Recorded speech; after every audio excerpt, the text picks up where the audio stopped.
Hey, what's up guys? Jake with Legacy 4x4 here again, finally back from doing some Army stuff in Louisiana, but hey, I'm back at it, ready to start working on some stuff again. So today we're going to be working on actually my daily driver, my F150. It's got some, I've been having some issues with it, I'll get into in a second, so we're going to be doing some replacement on some. I got some Bilstein 5100.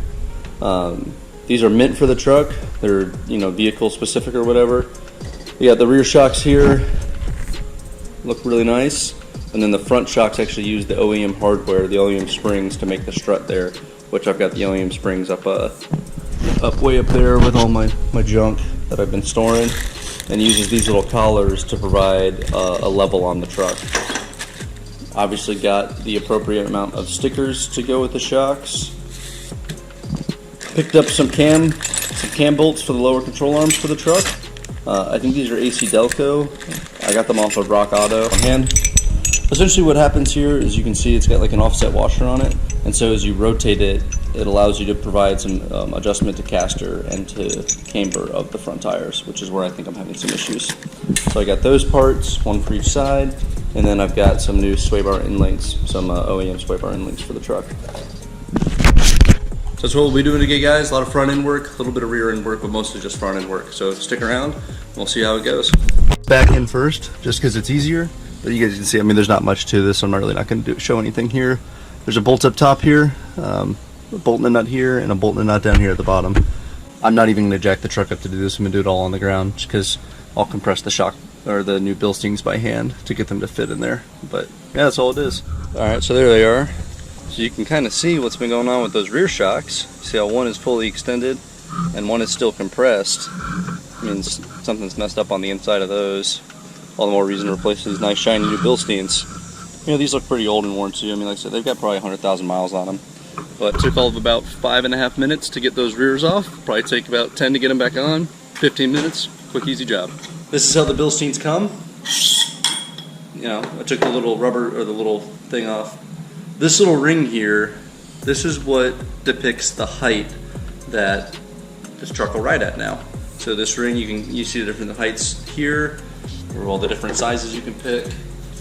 And then this nice little diagram here shows you how much lift height you're going to get per ring. So I'm obviously going to go all the way up because I want to level my truck. So I brought it all the way to the 2.1, and then this little collar you can see here slides right over the top of it, and this is what everything's going to rest on. So let's keep going, and let's get these front struts assembled so that we can put them on the truck.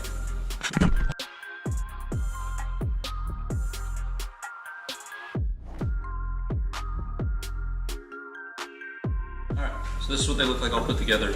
Looks kind of similar, pretty much identical to what the originals look like, just obviously a different shock body. Pretty simple.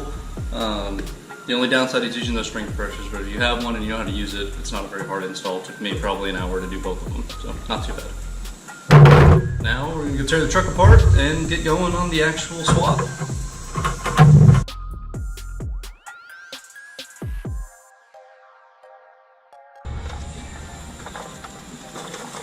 Alright, my camera died. Apologize for that. The process to do this is pretty simple. There's 3 bolts, 3 nuts way up here at the top of the strut tower. Unbolt those 3, top comes down, or well, the top can come out now. And there's 2 down here, 2 bolts at the base of the shock. In order to access all that, you're going to want to take the tie rod off right here, at the underside here, and then take the upper control arm bolt off. And then there's some wires and some other stuff you're going to want to remove, but it's all a pretty simple job, honestly. You also need to take off the sway bar end links. I remember replacing those, so I took them completely off. You could have made do by just taking the top off, but I took the whole thing apart.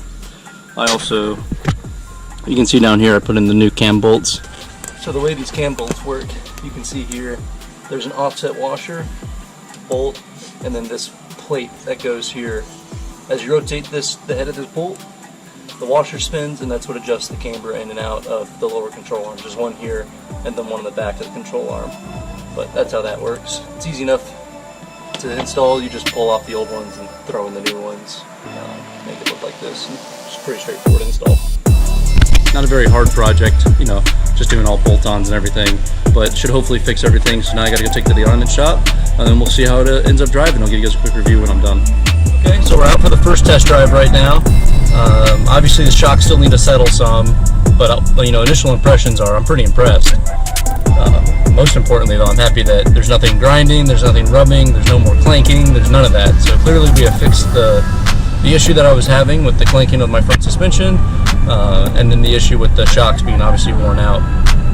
But definitely what I'm liking is the rebound is quick and it's instantaneous, so instead of getting some back end shake and stuff, even with an empty bed in the back, you know, it's instant. I hit a speed bump, it bounces once and then it's done. And that's what I was looking for. But thanks for watching, guys. Remember to like, share, and subscribe, and stick around for some more.